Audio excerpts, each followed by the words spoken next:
guys, welcome back to my channel. This is House Turned Homestead, and I'm Autumn if you're new.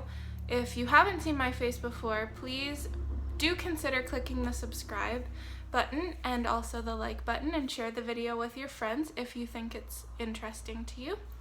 So today I'm going to do a video on a DIY. I had asked my followers on my Instagram if they would rather a budget video or a DIY video, and the most popular response was DIY. So today I'm going to show you one of my favorite DIYs, which is chalk painting furniture and refinishing furniture. So I have a bed frame that I've almost finished one piece of, and then I'm going to show you how to finish the other piece, and then we're going to distress it and finish it off so that it has a nice clear coat on it so that the chalk paint won't be harmed. So if you want to see that, then just keep watching, and I hope you enjoy the video. So this is the paint that I use. It is the Rust-Oleum chalked paint in the color charcoal. Next, this is the brush that I use. I just got this one at Home Depot and I really like it. So the first step is to prep your workstation. So here I'm just stirring the paint up, as you are not supposed to shake chalk paint, just stir it really well so that all the materials inside can be combined. So now I am just taking some wood and putting it under the piece of furniture so that I'm not getting the paint onto the cloth that I have on the table. And I just dip my brush in a little bit at a time into the paint. And that is because you only need a little bit of chalk paint because it does spread a long way. If you use a lot, then it will just be thicker, but I like the washed out look when you can stretch it far enough and you get the dry brush effect. So now I'm just applying that little bits by little bits and making sure that it is covered. The piece of furniture I'm currently working on is a bed frame that I bought off of Facebook Marketplace, and I paid $30 for it, and it was originally a brown wooden color, as you will see in the next clip.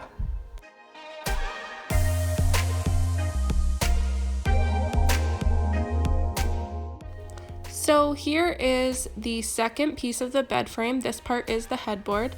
Again, I'm just putting the wood underneath the piece so that I'm not getting paint right on the fabric. And I'm just gonna start out the same way I did in the last time, little bit at a time to get the dry brush effect. And if you see in this clip, it is closer up, and you can see that I'm really working in the paint side to side. Using that brush in particular is a great tool.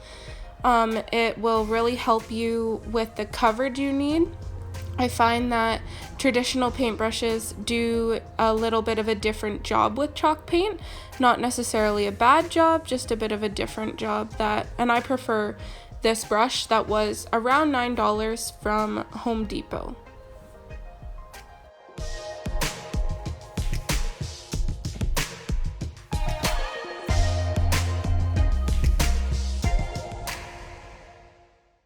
Now I'm just going to continue using the same method that I've told you about, making sure that I'm getting in all the nooks and crannies of the piece of furniture. Here and there I'll pop back on and tell you some tips and tricks as we go throughout the video, so make sure you watch the entire video so that you are hearing all of the tips and tricks that I have. So I hope you enjoy watching me paint this. I know it's very therapeutic for me, and I hope that you try it out for yourself as well.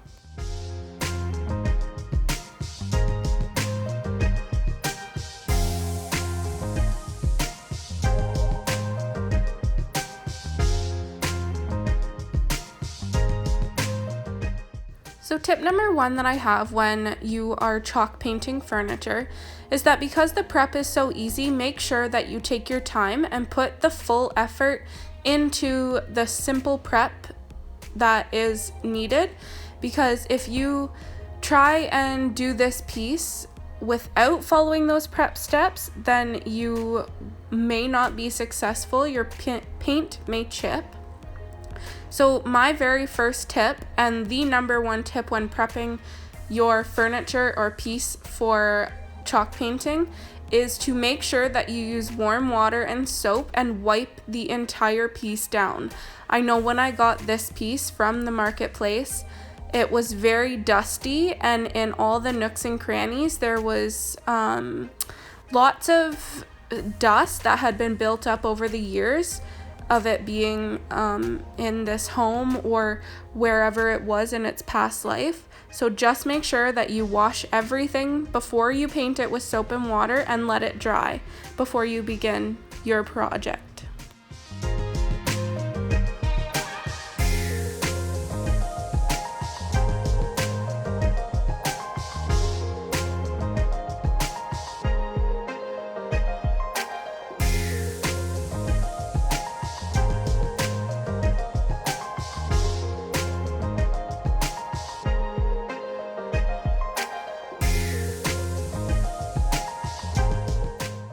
My second tip would to be when you get to the end of your project and you feel like you are for the most part complete, then make sure that you look over your project and make sure that you have covered every area, because if you try to apply a second coat, you'll be able to tell the difference in the first coat versus the second coat.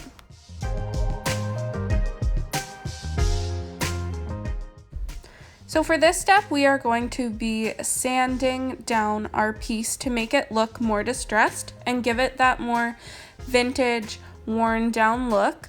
So I am taking a round piece of 220 grit sandpaper, and I'm going to thoroughly sand my piece. And this is completely up to you how much you want to sand your piece. I like so that you can see some spots where the paint's almost faded, some spots where the paint has completely been sanded down to the wood to reveal that original and true color that the wood once was, and it helps pay more of attention to detail to the piece and really represent where it came from. So I really do like to distress.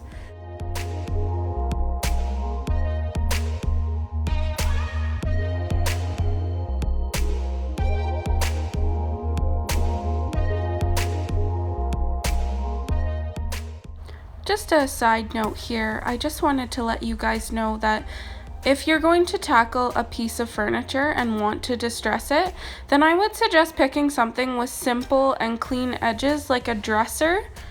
I found this one to be more of a difficult piece to sand down because of the texture in the wood, how it has the bubbliness to the spindles and the sides of the bed frame, and I just found it was more difficult, and to make it look more distressed and not like it had been done with a machine but that it had been hand done, I had to pay a lot of attention to make sure that I was adding those unique touches and sanding in places that you didn't traditionally get to by just rubbing the sanding circle over each spindle. I would make sure that I would get in the nooks to sand it down to give it that unique worn out effect.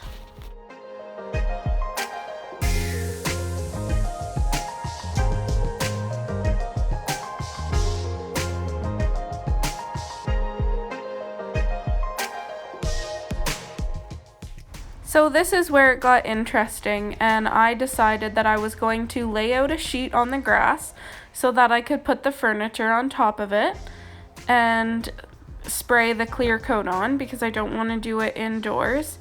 So I got my sheet set up, moved my camera so that it was even, and then things started to go a little bit south. So I will come back once we are all done laughing at me and my fail.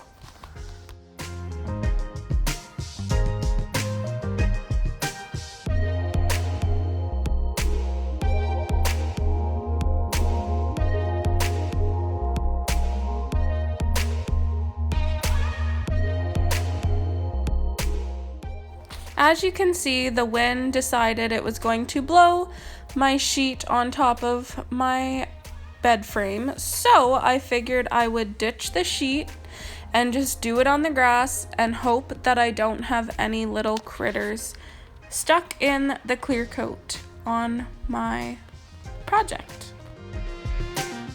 So now I am taking my Rust-Oleum clear coat that I will link in the description box below if you want to use the same stuff. So I'm just taking that and I'm spraying down one side of my piece, and then once one side is complete and dry, I will flip it and do the other side, and I will be right back to show you the finished product. I'm so excited!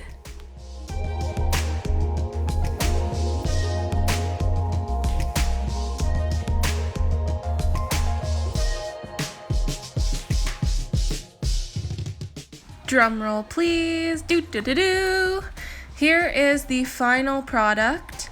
This is what the headboard looks like, all distressed, clear coated, and ready to go to its new home. I just wanted to say a huge thank you if you've made it this far for watching my video.